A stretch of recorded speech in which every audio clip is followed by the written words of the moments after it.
ओम नमो नारायण नमो नारायण नमो नारायण। आप सभी को प्रणाम है। आज से पावन महीना कार्तिक मास का आरंभ हो रहा है।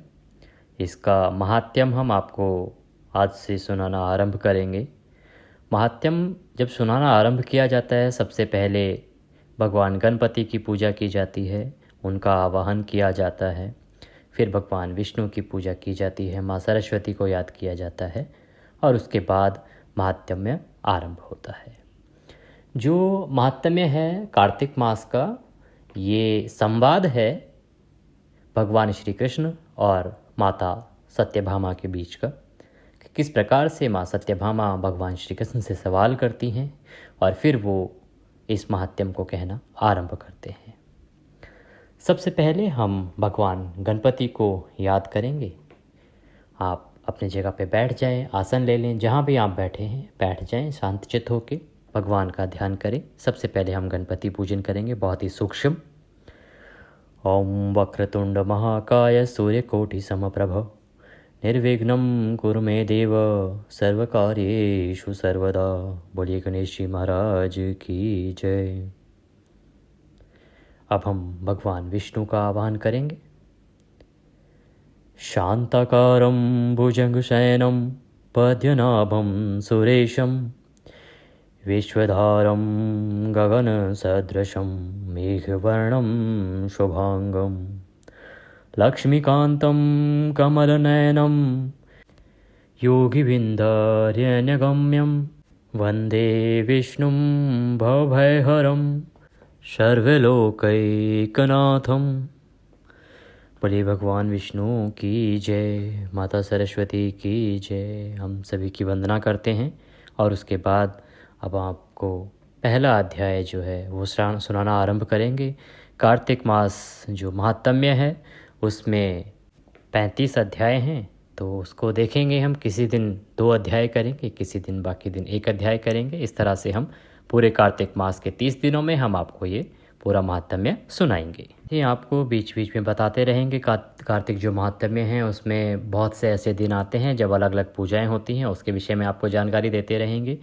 और एक विशेष जानकारी करवा चौथ की, अगर आप कथा सुनना चाहते हैं या कथा करवाना चाहते हैं, पंडित जी या पंडितानी जी हमारे संस्थान से आपके यहाँ भेजे जाते हैं। आप चाहें तो ऑनलाइन भी करवा सकते हैं, जिसमें कि आप वीडियो कॉन्फ्रेंसिंग के जरिए, वीडियो कॉल के ज़रिए हमारे पंडित जी वीडियो कॉल के माध्यम से आपको कथा सुनाएंगे और आप उस करवा चौथ कथा या किसी भी प्रकार की कथा का आप श्रवण करें। और दक्षिणा आप UPI, पेटीएम, फ़ोनपे के माध्यम से हमें भेज सकते हैं। आइए अब कार्तिक महात्म्य का पहला अध्याय आरंभ करते हैं। नैमिषारण्य तीर्थ में श्री सूत जी ने 88,000 सौनकादि ऋषियों से कहा, अब मैं आपको कार्तिक मास की कथा विस्तार पूर्वक सुनाता हूँ, जिसका श्रवण करने से मनुष्य के सभी पाप नष्ट हो जाते हैं और अंत समय में वैकुंठ धाम की प्राप्ति होती है।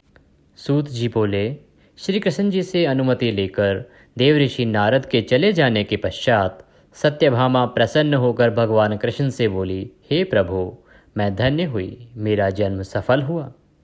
मुझ जैसी त्रिलोक्य सुंदरी के जन्मदाता भी धन्य हैं, जो आपकी 16,000 स्त्रियों के बीच में आपकी परम प्यारी पत्नी बनी। मैंने आपके साथ नारद जी को वह कल्प वृक्ष आदि पुरुष विधि पूर्वक दान में दिया, परंतु वही कल्प वृक्ष मेरे घर लहराया करता है। यह बात मृत्युलोक में किसी स्त्री को ज्ञात नहीं है। हे त्रिलोकीनाथ, मैं आपसे कुछ पूछने की इच्छा रखती हूँ। आप मुझे कृपया कार्तिक मास महात्म्य की कथा का विस्तार पूर्वक वर्णन कीजिए, जिसको सुनकर मेरा हित हो और जिसके करने से कल्प पर्यंत भी आप मुझसे विमुख न हो। श्री सूत जी आगे बोले, सत्यभामा के ऐसे वचन सुनकर श्री कृष्ण ने हंसते हुए सत्यभामा का हाथ पकड़ा और अपने सेवकों को वहीं रुकने के लिए कहकर विलास युक्त अपनी पत्नी को कल्प वृक्ष के नीचे ले गए। फिर हंसकर बोले, हे प्रिय, 16,000 रानियों में से तुम मुझे प्राणों से अधिक प्यारी हो। तुम्हारे लिए मैंने इंद्र एवं देवताओं से विरोध किया था। हे कौन्ते, जो बात तुमने मुझसे पूछी है उसे सुनो। एक दिन मैंने तुम्हारी इच्छा पूर्ति के लिए गरुड़ पर सवार होकर इंद्रलोक जाकर कल्प वृक्ष मांगा। इंद्र द्वारा मना किए जाने पर इंद्र एवं गरुड़ में घोर संग्राम हुआ और गोलोक में भी गरुड़ जी ने गौओं से युद्ध किया। गरुड़ की चोंच की चोट से उनके कान एवं पूंछ कटकर गिरने लगे, जिससे 3 वस्तुएं उत्पन्न हुई। कान से तंबाकू, पूंछ से गोभी और रक्त से मेहंदी बनी। इन तीनों का प्रयोग करने वालों को मोक्ष नहीं मिलता है, अतः इन तीनों का प्रयोग नहीं करना चाहिए। तब गौओं ने भी क्रोधित होकर गरुड़ पर वार किया, जिससे उनके 3 पंख टूटकर गिर गए। इनके पहले पंख से नीलकंठ, दूसरे पंख से मोर और तीसरे पंख से चकवा चकबी उत्पन्न हुए। हे प्रिय, इन तीनों का दर्शन करने मात्र से ही शुभ फल प्राप्त होता है। यह सुनकर सत्यभामा ने कहा, हे प्रभु, कृपया मुझे मेरे पूर्व जन्म के विषय में बताइए कि मैं पूर्व जन्म में कौन कौन से दान, व्रत व जप नहीं किया करती थी। मेरा स्वभाव कैसा था, मेरे जन्मदाता कौन थे और मुझे मृत्युलोक में जन्म क्यों लेना पड़ा। मैंने ऐसा कौन सा पुण्य कर्म किया था जिससे मैं आपकी अर्धांगिनी हुई। श्री कृष्ण बोले, हे प्रिय, अब मैं तुम्हारे द्वारा पूर्व जन्म में किए गए पुण्य कर्मों का विस्तार पूर्वक वर्णन करता हूँ, उसे सुनो। पूर्व समय में सतयुग के अंत में मायापुरी में अत्रि गोत्र में वेद वेदांत का ज्ञाता देव शर्मा नाम का एक ब्राह्मण निवास करता था। वह प्रतिदिन अतिथियों की सेवा, हवन, सूर्य भगवान का पूजन किया करता था। वह सूर्य के समान तेजस्वी था। वृद्धावस्था में उसे गुणवती नामक एक कन्या की प्राप्ति हुई। उस पुत्रहीन ब्राह्मण ने अपनी कन्या का विवाह अपने ही चंद्र नामक शिष्य के साथ कर दिया। वह चंद्र को अपने पुत्र के समान मानता था और चंद्र भी उसे अपने पिता की भांति ही सम्मान देता था। एक दिन वे दोनों कुश व समिधा लेने के लिए जंगल में गए हुए थे। जब वे हिमालय की तलहटी में भ्रमण कर रहे थे, तब उन्हें एक राक्षस आता हुआ दिखाई दिया। उस राक्षस को देखकर भय के कारण उनके अंग शिथिल हो गए और वे वहाँ से भागने में भी असमर्थ हो गए। तब उस महाकाल राक्षस ने उन दोनों को मार डाला।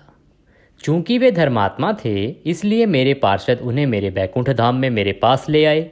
उन दोनों द्वारा आजीवन सूर्य भगवान की पूजा किए जाने के कारण मैं दोनों पर अति प्रसन्न हुआ।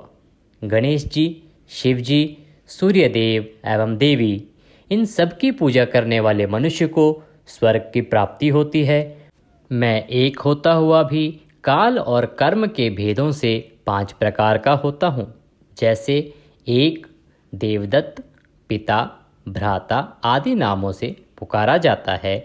जब वे दोनों विमान पर आरूढ़ होकर सूर्य के समान तेजस्वी रूपवान चंदन की माला धारण किए हुए मेरे भवन में आए, तो वे दिव्य भोगों को भोगने लगे। इसी के साथ कार्तिक मास महात्म्य का पहला अध्याय यहाँ पर समाप्त होता है। बोलिए श्री कृष्ण कन्हैया लाल की जय। बोलिए माता सत्यभामा की जय। बोलिए पुण्य प्रदायी कार्तिक मास की जय। आप सभी से अनुरोध है कि कथा श्रवण करते समय भगवान का नाम लेते रहें और कमेंट बॉक्स में जय श्री कृष्णा लिखना ना भूलें।